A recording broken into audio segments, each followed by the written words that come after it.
B96, once again, we want to welcome everybody out to the Blue Cross Blue Shield performance stage. Have you guys ever heard of a guy named Usher? Yeah. That's right. We got Usher here in Chicago with B96. Give it up for Usher! Yeah. Oh. He's so shy. He's so humble. Shy. So humble. There you go, man. There you go. They don't normally bring me out for company, but they kept me tucked away in the closet, you guys. Yeah. We're really embarrassed of this guy. We're like, really? Come on. Can you get a hit, please? Right. Welcome to Chicago, bro. Good. How you guys doing? Yeah. I know it's only 15 of us, but we can be loud and make it feel like 30. Yeah. Now, you were just coming up from Milwaukee, and I had to take a picture of this. The set list that you did yesterday in your performance. Let me just read it out to you really quick. If you guys don't know what Usher performed yesterday. OMG, loving this club, you make me wanna, let me see, little freak, nice and slow, you remind me, twisted, you got a bad, climax, burn, you don't have to call, yeah, confessions part 2, my boo, I need a girl, bad girl, good kisser, DJ got us falling in love without you, what? Are you kidding me? Like, those are like the greatest hits of all time, and you have all of them right there in the show. Was there a moment in the show where anybody like was just sitting there doing nothing? Like, were they dancing the whole time for you, or what? No, they were dancing, moving, singing, having a great time. And as you know, that festival is, is coveted in that town. So in Milwaukee. So, I really wanted to, it was kind of a homecoming because I did it 2 years ago, I think. And coming back, I can remember how raw the experience was. I didn't have a lot of, theatrical gimmicks and gadgets and stuff on the stage. The last time it was just very raw and fun. So I really wanted to give them the opportunity to participate. Normally what artists do when they're promoting a new album, they really have like a specific focus on that album. But because I'm still in the process of finalizing and finishing this one, which will be my 8th album, by the way, you guys. Show off. But, 8 albums. Woo! But I really wanted to give them the opportunity to really make the show what it was. Of course, I had my dancers, had my band there, but we really just sang and had a good time. It was wonderful. What's even more impressive about that set list is that I could probably name 5 hits that you didn't do. You have so many songs. I like to ask artists like you, does Usher have a favorite Usher song out of all the songs you have? Favorite Usher song? All of them. Good answer. But is there one that's like, man, that's the one? Or the one that I love more than all the others, and oddly enough, it's a ballad because everyone makes a connection to it, and there's children in the room. You might want to close your ears for this. Yes. Anyway, Burn is the name of that song. Yeah, absolutely. Definitely. Yeah. Now, when you performed too about a week ago at the BET Awards, you did a melody too of all of your greatest hits. Yeah, that was sick. I mean, do you like, with everybody being in the audience, like all performers, when they're standing up giving you a round of applause, how does that make you feel inside being in the game for so long? Man, well, I've been doing this for close to 20 years, if not 20 years. It feels great to have a warm applause and a rival, or either just, I guess, reconnection. Every album is obviously a new focus, a new idea, but I really wanted to just remind people, of the times that we've had and the songs that I selected for that night, because I only had 7 minutes and 30 seconds to get it all done. But these are all songs that I performed here for the first time at BET, and they really enjoyed it. You had the longest performance too out of any of the artists, and a lot of those artists probably had look up to you as an artist too. No, actually, we rationed it out. I don't think I had the longest. I think it was close to the long. Yes, it was the longest. It was the longest. Come on now. It was the longest. I mean, we don't have many things in common with you, okay? You got tons of money, we don't. You're good looking, we're not. But one thing that we do have in common is our love for Michael Jackson. Yeah. And you actually got to dance to that, to his latest single at the award show a while back. So how was that for you? I know growing up loving Michael Jackson, getting to kind of unleash this song and with your dance moves and all kind of stuff. Well, every chance you get to dance to a Michael song, it's a treat. And, I think we're all kind of, attempting to live up to his awesomeness. But they wanted to do something L.A. Reid reached out to me and they asked me to be a part of his project. And Ecstasy is something that was really a kind of a legacy project that, really spanned back to his earlier recordings when working with Quincy Jones, and then a few other albums after that. And I said, well, is it a collaboration album? He says not, but I want you to dance with Michael. Okay. Well, how are we gonna do that, bro? So we managed to set screens up on the stage where we could dance in sync with some of the videos that really kind of shaped the way I make videos and the way I dance. So it was a treat. It's always a treat to pay tribute to him. And I don't know if you guys get down to Gary, Indiana, that often, but it's like it's really the new Graceland, I guess, for Michael and his legacy, and for his family. So if you haven't been there, you guys should definitely get down there and check it out. And that's all there is to see in Gary, Indiana. Yeah. By the way. Then leave right away when you're done with that. Then Just get out of back that to town. Chicago after that. Yeah. Let's talk about it. The new song right now that we're playing on B96 is Good Kisser. Yeah. Before we talk about the song, though, you can clap for that. It's a cool song. Yeah. Before we talk about the song, something I was thinking about. Do you ever think about doing a song called Bad Kisser? And you just diss all the girls you kissed in your life that were really bad. Was that ever a thought in your mind? Is this your Weird Al Yankovic Yeah, intro? right. Is that what you're doing right now? This should be something, right? Hey, Weird Al's going to call you now. You're welcome. Something there. You're welcome, right? There's We did it. something We did it. But that's just something. The song is so good. I mean, And it's very different, too. It's very different Very than different. you've done before, which is really cool that you can kind of go outside the box and do something like that. Well, in a time when music or this type of music or this feeling is relevant, I mean, you hear artists like Pharrell specifically, who actually has a second single that you guys have today, but also too Bruno Mars, as well as Justin Timberlake. You hear the value of true instrumentation, and that's what I really wanted to make sure that the focus was for me. Sure, there's going to be many records that'll give you every bit of what you like in terms of dance, in terms of culture, R&B, pop, if you want to consider it that, on the album. But for me to start the conversation in a real place that's about music, that's what my focus was and is. So I hope you guys are enjoying it thus far, because it gets even better from here. Oh, wow. It's better. He's showing off. And I am a little biased, you know what I mean? But don't get me wrong, it's pretty awesome music. It's funny you bring up Pharrell, because obviously his big hit is Happy, but as you're listening to those songs that you've had in the past, you've worked with Pharrell way back in the day. I mean, You Don't Have to Call was Neptune's. Yeah, no, this is not my first time working with Pharrell, and obviously not my first time working with Nicki. He's an amazing producer and an amazing artist and curator of music. And the one thing that I really respect about what he's doing is really keeping the integrity of music in a place that feels great. So, am I signed? Right? I just started signing. We are signing as we go. Let's That's go. crazy, right? Feels great. I'm like, wow, he's even that cool, man. Yeah, he's just so talented. He's talking to everybody now. but this is definitely yet another record in the history of us working together. Every album that I put together, whether you guys know it or not, I work with Pharrell, even if it's just consulting. And we do records every album. They may not necessarily be a single, but the point is that we always make that connection. He is one of the people who understands and has been a part of, really creating the brand. And the first time that we worked together was You Don't Have to Call. Yeah. Yeah. So, this I'm is... a fan. I know this stuff, man. Come on. And for Nicki, having introduced her through Little Freak, this was, yet an opportunity for us to have a roundabout. There was a record, Beauty and the Beat, that I did with her that I ended up giving to Justin Bieber. And that was supposed to be... And some girls just passed out, by the way. Yeah. You had to bring him up, right?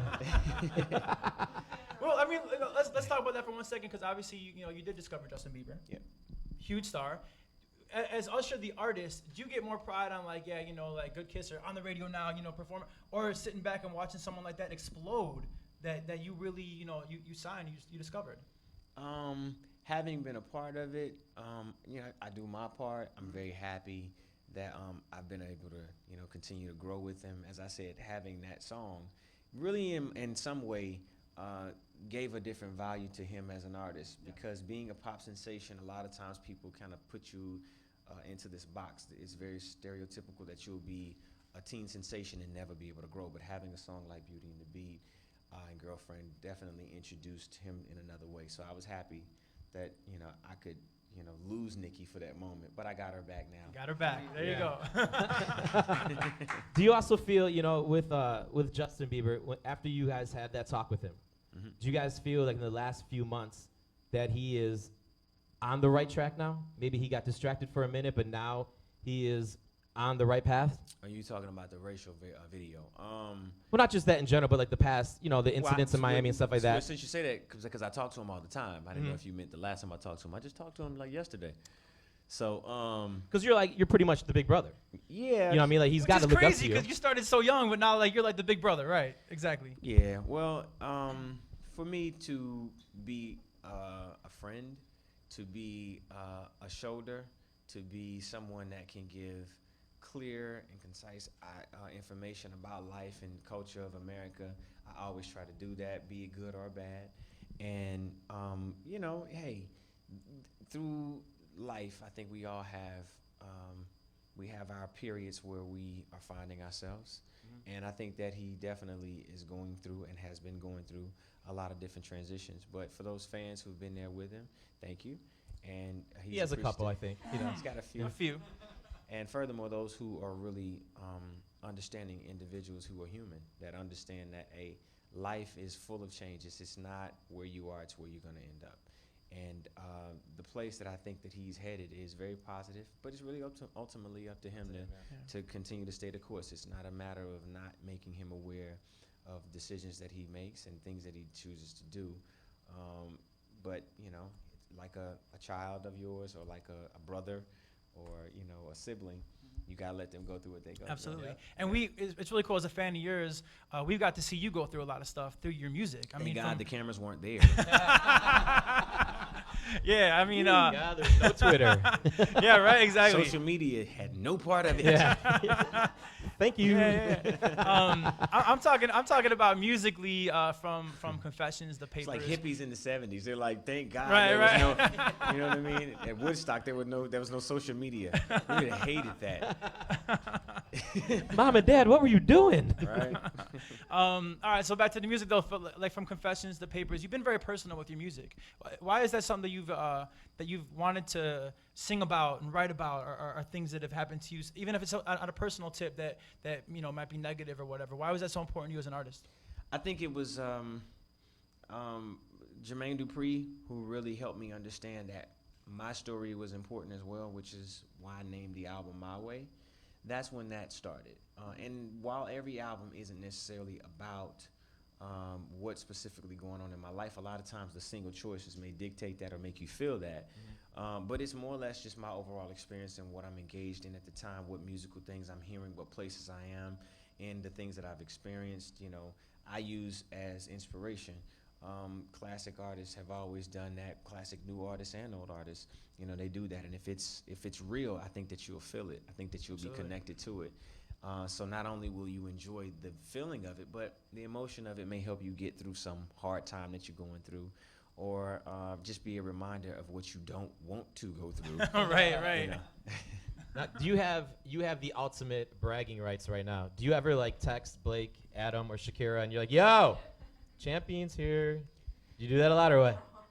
From The Voice, come on, you do. Don't lie. You do it right. You won. You were the mentor, dog. You did it. I won The Voice. You should just drop the mic and walk out right now. I won The Voice. Boom! Great interview. It's a wrap. It's a wrap. That's it. I'll get this. Oh yeah. That's awesome. But you guys, I mean, it seems like I'm a fan of the show. I love what you do on the show. You actually seem like you care a lot for the contestants and not just the people that are on your team. It seems like you go behind and you're helping everybody out because you want to see everybody succeed. Yeah. Well, for many years, I think people, kind of, I guess, got distracted by my cool demeanor of the glasses. I didn't really take the glasses off that much. Yeah, I did just call myself cool, didn't I? But you can do that. Usher can do that. We can't. Do you want to put shades on right now? No, I don't, actually. After having spent so much time that up close and personal in households all over America, it really gave me an opportunity, a new story. I think every time I do something, it's about introducing something new, something different, a different connection. And if it wasn't, I guess, only great for introducing the artist and also introducing my process of artist development, because it's much harder than it really is. I think a lot of people will assume, oh, you just wake up and you have a great voice and there's nothing hard about it. It's easy. Okay, it's great. No, you really do have to go through a lot. There is the pressure, and then there's also the coaches like myself who are just like ridiculous and make you run laps and stuff like that. Push-ups and stuff. I'd be like, yo, I had push-ups. coaches like that.